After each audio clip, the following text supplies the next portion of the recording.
రాంప్రసాద్ గారు, ఇవాళ 2 రకాల ఇన్వెస్ట్‌మెంట్‌లకి సంబంధించి నాకు పూర్తి క్లారిటీ రావాలి.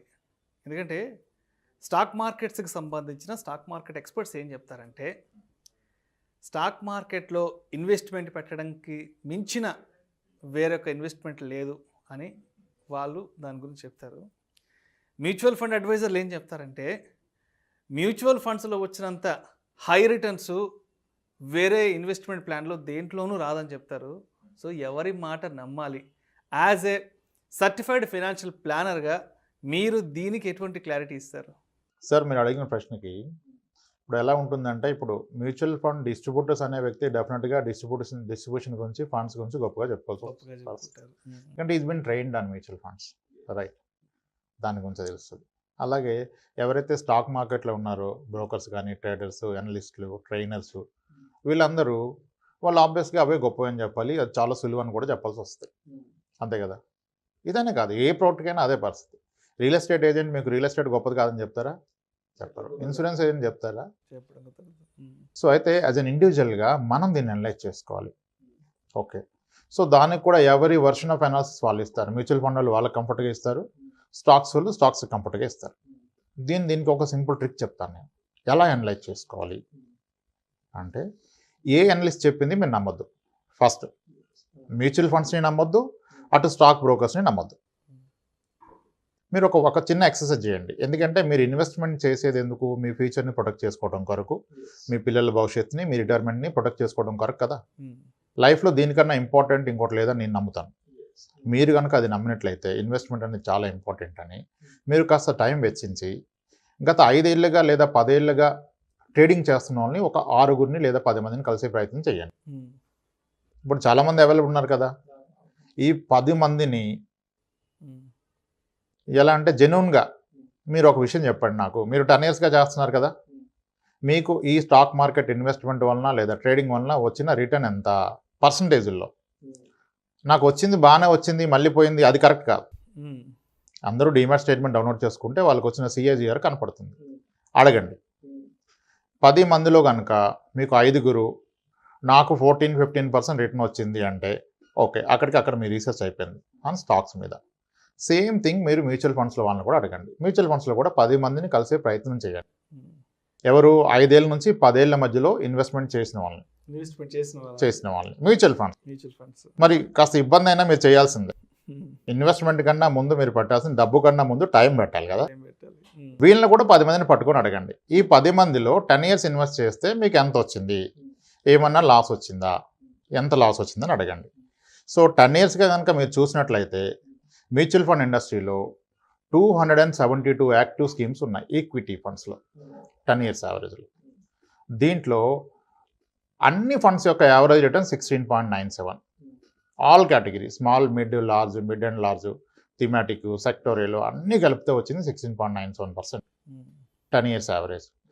దీంట్లో ఎవరైనా మరీ దురదృష్టవంతుడు ఉండి ఇండస్ట్రీలోకి వెళ్ళా బాటమ్ ఫండ్ కనుక పట్టుకోగలిగితే అతనికి వచ్చింది 11.20%. ఎవరు?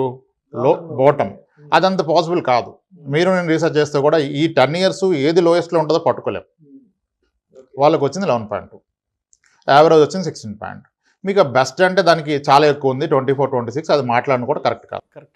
ఓకే, ఇది ఇప్పుడు నేను చెప్పాను కదా, ఈ డేటా మీకు అన్ని ప్లాట్ఫామ్స్లో అవైలబుల్. ఓకే, ఒకటి ఈ డేటా చూసే నమ్మొచ్చు. మీరు మ్యూచువల్ ఫండ్ ఇన్వెస్టర్ని కలవాల్సిన అవసరం లేదు ఈయన మాత్రం నిజమని చెప్తాడు, గూగుల్ ఎందుకు నిజం చెప్తుంది, మనీ కంట్రోల్ ఎందుకు నిజం చెప్తుంది అనుకుంటే మీరు వెళ్ళి మ్యూచువల్ ఫండ్ ఇన్వెస్టర్స్ని కలిసి అడగండి. అంటే రిటర్న్ వచ్చింది ఒకటి, బట్ ఈ రిటర్న్ వచ్చే క్రమంలో వాళ్ళు కొన్ని పెయిన్స్ కూడా గురై ఉంటారు కదా. మధ్యలో దాంట్లో వచ్చిన రిస్క్ ఏంటి, ఎటువంటి ఎమోషనల్ పెయిన్స్ వచ్చే వాళ్ళకి, అది కూడా కనుక్కోండి. అప్పుడు మీకుగా ఒక క్లారిటీ వస్తుంది కదా, ఏది మంచిది అని. రెండిట్లో పెట్టండి అని చెప్పడం చాలా తెలివిగా చెప్పాం అనుకుంటారు, కానీ అది కరెక్ట్ కాదు కదా. ఇన్వెస్ట్మెంట్ అనేది ఫస్ట్ ఆఫ్ ఆల్ మీకు రిటర్న్స్ ఇచ్చినా ఇవ్వకపోయినా మీకు మెంటల్గా టెన్షన్ అవ్వకూడదు, మానసిక ఒత్తిడికి మమ్మల్ని లోన్ చేయకూడదు. ఓకే, స్టాక్స్లో మొదటగా వచ్చేది మీకు రిటర్న్స్ కాదు, మానసిక ఒత్తిడి. ఎందుకంటే ఒక స్టాక్ అనాలిసిస్ని ఎన్నో విధాలుగా అనాలిసిస్లు ఉన్నాయి. Fundamental, technical, chart analysis, macro economy, micro economy, political changes ఏంటి, సెంట్రల్ గవర్నమెంట్ ఎటువంటి కాల్స్ తీసుకుంటుంది, గ్లోబల్ ఎకానమీ ఏంటి, మైక్రో ఎకానమీ ఏంటి, ఇవన్నీ మన సబ్జెక్ట్స్ కాదు. వీటిలో మనం రీసెర్చ్ చేసి గొప్పగా రిటర్న్ చేయగలను అనుకుంటే మేబీ కొంతమందికి పాసిబుల్ కావచ్చు. నేను 2 విషయాలు చెప్పదలుచుకున్నాను. ఒకటి, మీరు డైరెక్ట్ ఈక్విటీ స్టాక్స్లో పెట్టినప్పుడు ఓకే, మీకు మంత్లీ 2%, 5%, 90 డేస్కి డబ్బులు, 6 మంత్స్కి డబ్బులు అనేవి చెప్పుకోవడానికి చాలా బాగుంటాయి. అయితే ఈ ఈక్విటీ గురించి అనాలిసిస్ చేసేవాళ్ళు కానీ, ట్రైనర్స్ కానీ, ఇన్వెస్టర్లు కానీ అందరూ కూడా గొప్ప ఇన్వెస్టర్ ఎవరు ప్రపంచంలో అంటే వారెన్ బఫెట్ని కోట్ చేస్తారు. అవును కదా. వారెన్ బఫెట్ గారు రీసెంట్గా 93 ఇయర్స్ ఏజ్లోకి ఎంటర్ అయ్యారు. ఆయన అతని ఇన్వెస్ట్మెంట్ ఎక్స్పీరియన్స్ గత 82 ఏళ్ళుగా చేశారు ఆయన ఇన్వెస్ట్మెంట్ ఇన్ స్టాక్ మార్కెట్. ఆయన పోర్ట్ఫోలియో ఈ రోజు వరకు వచ్చిన రిటర్న్ 20.5%. 20.5% CAGR. ఆయనకంటే గొప్ప ఇన్వెస్టర్ ఎవరు లేనప్పుడు మరి ఆయనకంటే గొప్ప రిటర్న్ ఎవరు తెచ్చుకోలేరు కదా. అది ఒక fact. Another factor, Zerodha is the biggest broking company in India today. Okay, ఆయన నితిన్ కామత్ గారు ఒక స్టేట్మెంట్ ఇచ్చారు జస్ట్ 2 months బ్యాక్. జిరోదాలో డీమ్యాట్ అకౌంట్ ఓపెన్ చేసి ట్రేడింగ్ అండ్ FNO చేస్తున్న టోటల్ ఇన్వెస్టర్స్లో 1% పీపుల్ కూడా ఫిక్స్డ్ డిపాజిట్ రిటర్న్ని క్రాస్ చేయలేకపోయారన్నారు ఆయన. ఫిక్స్డ్ డిపాజిట్ 3 years తర్వాత 3 yearsగా ట్రేడింగ్ అండ్ ఇన్వెస్ట్మెంట్ చేస్తున్న వాళ్ళు 1%, నాట్ ఈవెన్ 1% ఇన్వెస్టర్స్ కూడా 3 yearsలో ఫిక్స్డ్ డిపాజిట్లో వచ్చిన రిటర్న్ అంటే 5.35ని ఆ రిటర్న్ కూడా జనరేట్ చేయలేదని చెప్పారు. ఎందుకంటే ఆయన దగ్గర ఉన్న డేటా ఎవరి దగ్గర లేదు. ఆయనకంటే బెటర్ జడ్జ్ ఎవరు ఉంటారు. కానీ ఈ విషయం చెప్పుకోవడానికి ఎవరికి నచ్చదు. ఎవరికి ఈ విషయం నచ్చదు. దీన్ని ఎవరు స్టేటస్లో పెట్టరు, దీన్ని ఫార్వర్డ్ చేయరు. ఓకే, ఎందుకంటే మనకి ఎప్పుడూ ఒక ఎక్సైట్మెంట్ కావాలి. స్టాక్ అనేది డెఫినెట్గా ఎక్సైట్మెంట్ ఇస్తుంది. అంటే స్టాక్లో పెడితే డబ్బులు పోతాయని చెప్పను నేను. మీరు కనుక ఫుల్ టైమర్ అయ్యి ఉండి దాని మీద కూర్చుంటే డెఫినెట్గా మీరు మంచి రిటర్న్స్ జనరేట్ చేసే అవకాశం ఉంటుంది. కానీ ఈరోజు స్టాక్ మార్కెట్లో పెట్టేవాళ్ళు ఎంతమంది ఫుల్ టైమర్స్ ఉన్నారు? ఇప్పుడు ఎవరి వృత్తిలో వాళ్ళకి ప్రావీణ్యం ఉంటుంది కదా. ఇప్పుడు నా full time job is something, నేను స్టాక్స్లో పెడతాను సంపాదిస్తానంటే అంత ఈజీ టాస్క్ కాదని నా అభిప్రాయం. ఓకే, మళ్ళీ దీనికి ఎన్నో పద్ధతులు చెప్తారు. ఎలా అంటే జస్టిఫికేషన్ ఇవ్వడం కొరకు మ్యూచువల్ ఫండ్స్లో కనుక మీరు పెట్టినట్లయితే మీకు ఎక్స్పెన్సెస్ ఉంటాయి, అవి కనపడకుండా తీసేసుకుంటారు. ఎస్, మ్యూచువల్ ఫండ్ చాలా క్లియర్గా టోటల్ ఎక్స్పెన్స్ రేషియో డిఫైన్ చేస్తారు. ఒక ఈక్విటీ మ్యూచువల్ ఫండ్కి as per SEBI regulation highest expenses ratio 3%. And చాలా మంచి రూల్స్ ఎలా ఉంటాయంటే ఇన్వెస్టర్ ఫేవర్గా ఒక మ్యూచువల్ ఫండ్ ఈక్విటీ స్కీమ్లో కనుక AUM asset under management 7,000 crores cross అయినట్లయితే దాని TER has to total expenses ratio has to come below 2%. Mutual fund మీద అందరూ TER మాట్లాడుతున్నారు. ఎందుకు ఈ TER మీరు అదర్ అసెట్స్కి మీరు అప్లై చేయరు? ఇన్సూరెన్స్లో మాట్లాడగలరు ఎవరన్నా? మీకు ఎంత TER అని మ్యూచువల్ ఫండ్కి వస్తే దీని మీద పెద్ద బజ్, డైరెక్టా రెగ్యులరా, ఎంత డిఫరెన్సు? దీనికి TER ఎక్కువ ఉంది, దీనికి TER తక్కువ ఉంది. TER ఎక్కువ తక్కువ ఇన్వెస్టర్కి ఎందుకండి? నీకు ఎక్కువ రిటర్న్ వచ్చిన ఫండ్ మీరు తీసుకోవాలి, కానీ TER తక్కువ ఉన్న ఫండ్ మీకు ఎందుకు? ఇప్పుడు నాకు కూడా కొంతమంది వస్తారు, నేను ఒక బ్లూ చిప్ ఫండ్ ఇస్తే, సార్ దీనికంటే ఆ బ్లూ చిప్ ఫండ్ తక్కువ ఉంది కానీ సార్ ఎక్స్పెన్స్ రేషియో, మీరు ఎందుకంటే ఇది ఇస్తున్నారంటారు. సార్ దాని ఎక్స్పెన్స్ రేషియో తక్కువ ఉంది, నేను ఒప్పుకుంటాను. కానీ గత 10 ఏళ్ళుగా కానీ 8 ఏళ్ళుగా కానీ 3 ఏళ్ళుగా కానీ రిటర్న్ చూస్తే దానికంటే ఇది 2% ఎక్కువ ఇచ్చింది. మీకు TER తక్కువ ఉండి రిటర్న్ తక్కువ ఇస్తే మీరు హ్యాపీనా? మన చేతిలోకి వచ్చేది అది కదా మనకు కావాల్సింది. అది కదా మనకు కావాల్సింది. ఈ ఎక్స్పెన్సెస్ రేషియో ఒక ట్రాప్లో పడద్దు. ఎక్స్పెన్స్ రేషియో ఒక ట్రాప్లో పడద్దు. అయితే ఇంకా ఒక స్టెప్ ముందుకేసి ప్రతి మ్యూచువల్ ఫండ్ కూడా మీరు గూగుల్ చేసినట్లయితే మనీ కంట్రోల్కి వెళ్తే వాడు హోల్డ్ చేస్తున్న స్టాక్స్ అన్నీ మీకు కనపడతాయి. సో ఒక స్టాక్ ఇన్వెస్టర్ చాలా క్లవర్గా ఈ మ్యూచువల్ ఫండ్స్ హోల్డ్ చేస్తున్న స్టాక్స్ని కొన్నిటిని తీసుకొని ఆయన కూడా ఇన్వెస్ట్ చేయొచ్చు, విచ్ ఈజ్ సేఫ్. కానీ ఇది మీరు తీసుకొని ఈరోజు ఇన్వెస్ట్ చేశారు, రేపైనా స్టాక్ అమ్మేస్తాడు, మళ్ళీ మీకు ఎవరు ఇన్ఫార్మ్ చేస్తారు? ఈ స్టాక్ నేను అమ్మేసని చెప్తాడు ఆయన, మీకు మెసేజ్ మెయిల్ పంపిస్తారా? పంపరు కదా. అండ్ సరే, నేను అది కూడా కరెక్ట్ అనుకుందాం. మరి ఇప్పుడు నెలకు 2,000 SIP పెట్టే వ్యక్తి లేదా 5,000 పెట్టే SIP పెట్టే వ్యక్తి ఒక Eicher motor share, MRF share కొనగలరా? ఈక్విటీ మ్యూచువల్ ఫండ్లో కనపడుతుంది. TCS, ఇన్ఫోసిస్, ICICI, HDFC అన్నీ ఉన్నాయి. మరి ఏ స్టాక్ కొనగలరైనా ఈయన దగ్గర ఉన్న అమౌంట్కి? ఇతను నెలకు పెట్టేది 10,000, ఏ స్టాక్ కొనగలడు? అన్నీ కొనలేరు కదా. అయితే ఇవన్నీ కొన్నందుకు నా కాస్ట్ వెళ్ళిపోతుంది 2% అంటే ఇంకా మనం వాళ్ళకి హెల్ప్ చేయలేం. 2%లో కాస్టే కాదు, మీరు టైం సేవ్ అవుతుంది కదా. మీరు అంత అనాలిసిస్ ఎప్పుడు చేయగలుగుతారు? రోజు టైం స్పెండ్ చేయాలి. మీరు ఫుల్ టైమర్ అయితే నో డౌట్ అండి, డైరెక్ట్ ఈక్విటీలో వచ్చే రిటర్న్ ఇంకెక్కడ రాదండి. ఉన్న అసెట్ క్లాస్లో మీరు ఫుల్ టైమర్ ఉండాలి, మీ దగ్గర స్కిల్ సెట్ ఉండాలి, మీరు టైం స్పెండ్ చేయగలగాలి. సో ఇప్పుడు మీకు కొంచెం టైం వెసులుబాటు ఉండొచ్చు ప్రస్తుత పరిస్థితుల్లో, వర్క్ ఫ్రమ్ హోమ్ ఏదో దానివల్ల. రేపటి రోజు మీకు డైలీ 6 hours 3 hours టైం దొరుకుతుందా? ఎవ్రీడే నైట్ 2 hours మీరు మార్కెట్ అనలైజ్ చేయగలుగుతారా?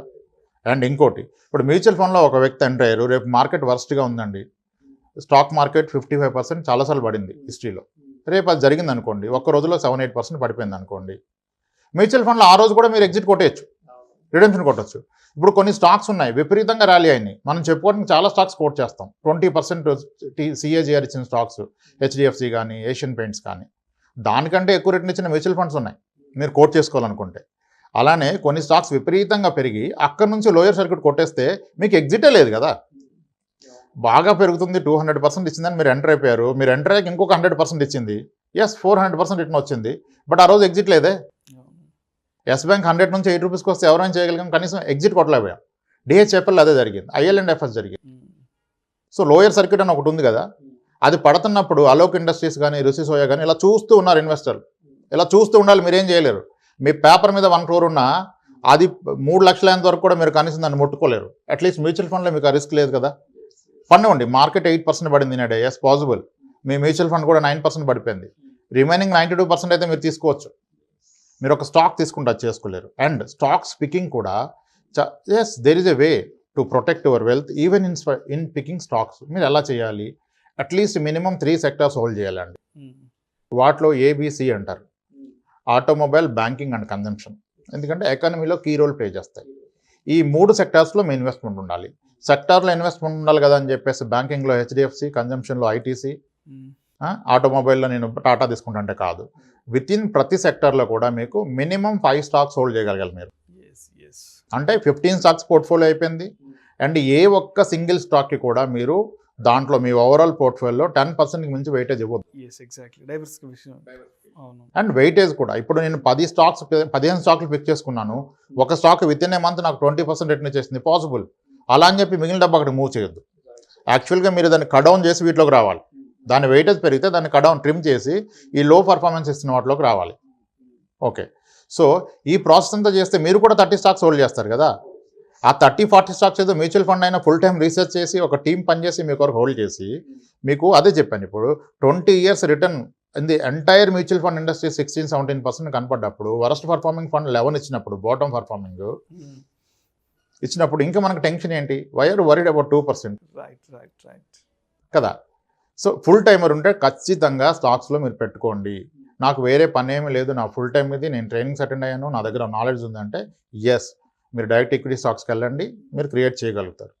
కానీ మీరు ఇంకొక ఫుల్ టైం జాబ్ చేస్తూ పార్ట్ టైం ఇది చేస్తానండి, నేను నేర్చుకుంటానంటే అది అంత ఈజీ కాదని నా అభిప్రాయం అండి. Thank you so much Ramprasad గారు. స్టాక్స్ వర్సెస్ మ్యూచువల్ ఫండ్స్కి సంబంధించిన అపోహలకు సంబంధించి ఒక డీటెయిల్ క్లారిటీ ఇచ్చారు. Thank you so much. Right, thanks.